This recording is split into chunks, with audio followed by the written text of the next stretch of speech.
Pokoknya stop pernasaban. Indonesia ini yang dibahas bukan masalah pernasaban, tapi nasib bangsa, nasib anak bangsa, nasib penerus anak bangsa. Ini yang dibahas. Mau gelombang besarnya politik, tapi kalau masih pegang Pancasila, yakin Indonesia kokoh. Indonesia tetap kokoh. Memang saya kemarin masih sempat mengintip, Gus. Ada yang sampai membela nasab, kepingin bedah kitab. Belum tidur kamu. Tanggung, bawa seluruh kitab, bawa seluruh habaib, bawa seluruh ulama sedunia datang ke UNIK kalau bahas nasab. Sudah keterlaluan. Sebenarnya UNIK bicara angkat nasab ini malu. Malu. Ini salah satu santri Abu Ya, mohon maaf. Mujib ini kecil-kecil mempunyai sanad yang sama Abu Ya sampai Syekh Muhammad Yasin Al-Fadani, Syekh Abdullah Kejuti, Syekh Memon Jubar juga sampai Syekh Muhammad Yasin Al-Fadani. Apa yang disampaikan beliau? Layatinin nas bi'amalihim. Jangan sampai kelak nanti di hadapan Allah, di hadapan saya, mereka dengan amalnya sendiri, dengan hujah amal mereka untuk menghadap Allah. Tapi walakinnakum ta'tuna bin nasab. Kamu keluargaku datang bawa argumen nasab. Ini sebenarnya kalau kita ulama, kalau kita santri, kalau kita Indonesia, malu dong rame-rame membahas nasab. Hanya saja ini kita pura-pura ikutin alur mereka. Hati-hati dengan UNIK.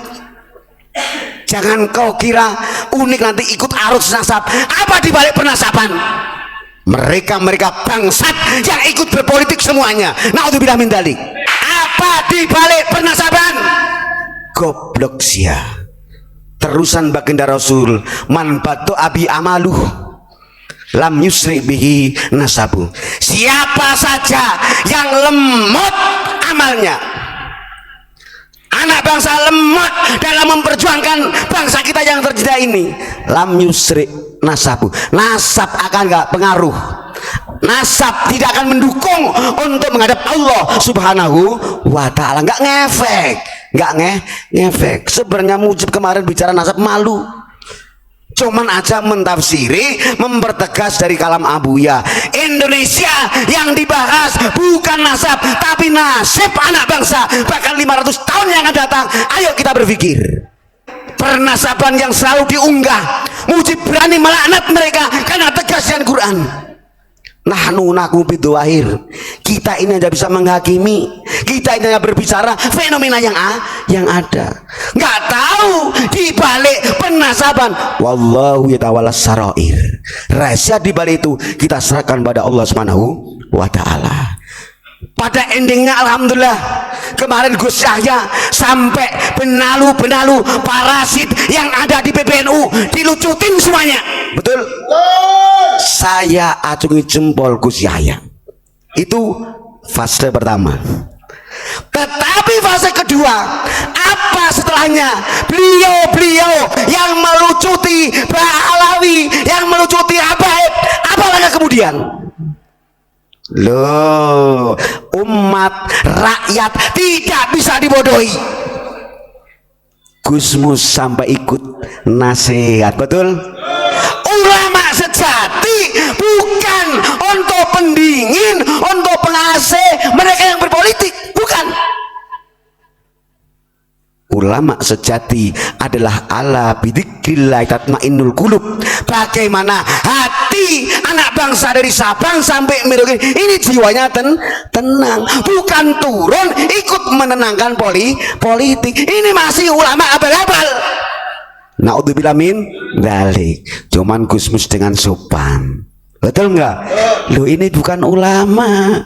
Kalau ulama itu tugasnya menenteramkan hati rakyat, bukan menenteramkan politik. Dengan kegila-gilaannya para habaib sampai berani melecehkan para ulama, itu kenapa? The fulus merah vitamin D, vitamin B. Bukti langkah-langkah terakhir rame-rame kayak semut ikut nimbrung mereka 1, 2 dan 3. Sehebat-hebat antum, mohon maaf para ulama, para habaib, al insan yu'saru bil ihsan. Yang namanya manusia akan terpenjara oleh kebaikan. Kebaikan apa? Peseh, duit. Malu kita ulama zaman sekarang bilang Allah malu. Lebih baik transparan duit. Tapi jangan sampai menindas, menghapusi, menginjak rakyat. Rakyat sudah tahu. Hati, pegang wa makaru wa makarallah wa huwa khairul makirin. Sehebat-hebat kau berpolitik, tak sehebat dengan politiknya Allah Subhanahu wa taala. Kalau ulama sudah salah langkah, kalau para habaib sudah salah langkah, umaro salah langkah karena politik, berani berdusta demi kemenangan hak mereka. Betul enggak?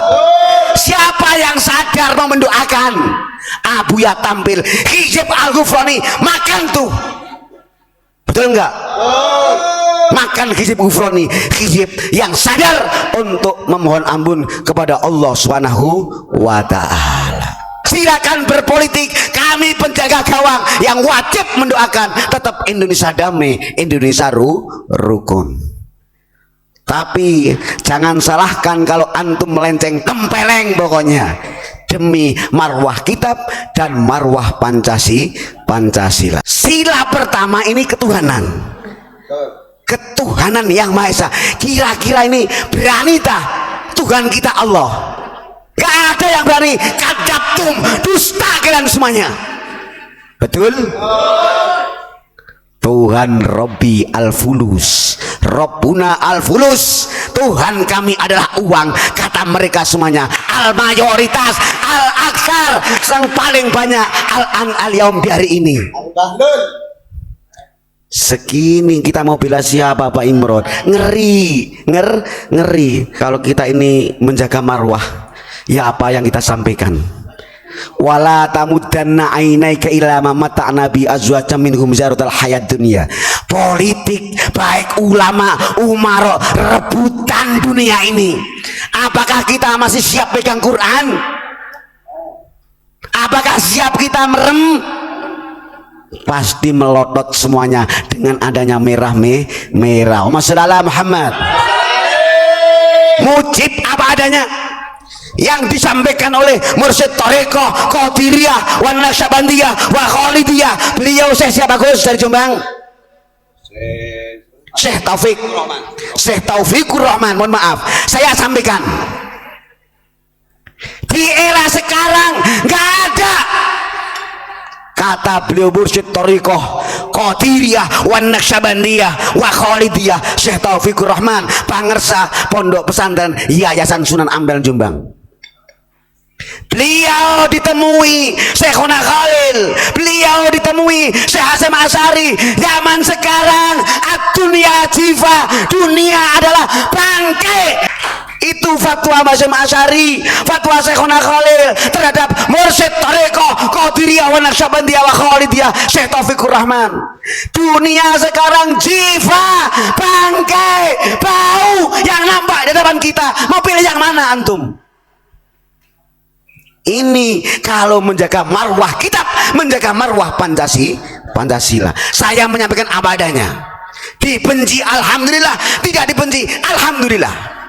Zaman sekarang nggak ada yang bisa mensucikan fenomena yang ada. Apa yang terjadi? Rame semuanya. Itulah gambaran ad-dunya jifa, dunia adalah bangkai, bau. Apa yang direbutkan? Mohon maaf, ini namanya menjaga marwah kitab, menjaga marwah Pancasila. Ayo, mau ngadu ulama, mau ngadu habaib, sudah berbondong-bondong aku nasab. Kitabnya sudah tidak dipakai, Qurannya sudah tidak dipakai, Pancasila sudah tidak dipakai. Sama menghancurkan, melibas, menghapus nilai sila pertama sesuai bulan Rajab, programnya Allah Subhanahu wa taala. Malu siang datang bulan Rajab, Apakah nggak ingat Ar-Rajabiyun? Kita nggak usah takut, masih ada di balik kita mereka wali-walinya Allah yang siap menyelamatkan di bulan Rajab. Kita nggak usah khawatir. Indonesia dunia tetap stabil. Di belakang kita masih ada wali-wali Allah yang pasukan Rajab itu ada. Hati-hati kalau kalian penikmat politik, penikmat pengejar vitamin D alias duit. Hati-hati. Pasukan santri unik, pasukan doa, hati-hati untuk kestabilan Indonesia, Asia dan dunia. Apakah kita ini tidak melek bahwa Indonesia ini nasab kita? Bukan Pahlawi, bukan ulama, bukan suku, tapi satu nasab kebangsaan, yaitu bangsa Indonesia. Biar tahu. Kalau mereka masih argumen bahas nasab Pahlawi, bahkan nasab Zuriyah Rasul, keliru. Ulama wali kita sudah ngasih contoh nasab yang benar adalah nasab Indonesia. Agama jangan dipolitisasi. Ulama kita sudah jelas netral. Nah ini gila-gilaan demi politik membangga-banggakan nasabnya beliau Kanjeng Nabi. Untung nggak ditempeleng kamu, masih ditempeleng Mujib. Betul nggak? Yang masih membangga-banggakan nasab datang kadir, aduh sanad saya Abu Yahufron, saya Wakil Juti, saya Memon Juber dari saya Muhammad dan Al-Fatani. Jangan sekali-kali bicara nasab, malu saya Rasul katanya. Betul nggak? Cari kiai yang penerjemahnya nggak akan membingungkan umat, nggak akan membingungkan bangsa, nggak nasab-nasaban tapi bahas nasib anak bangsa. Jelas sama jelas? Itu fatwa Abuya, nasib anak bangsa. Itu cari ulama-ulama yang bulat. Naudzubillah min dzalik. Karena kemarin itu Gus, saya amati masih ada habaib soales sok mendoktrin lagi, berarti kurang puas. Tempeleng sia ya. Ini pribumi, hati-hati. Pribumi harus hati-hati. Udah gitu dulu, besok lagi santap kuaing. Man yajibu alih santap, wa man laisal adab. Orang-orang yang wajib disantap adalah mereka-mereka yang tidak punya adab, tidak bisa pegang Pancasila, tidak bisa pegang ketuhanan yang Maha Esa.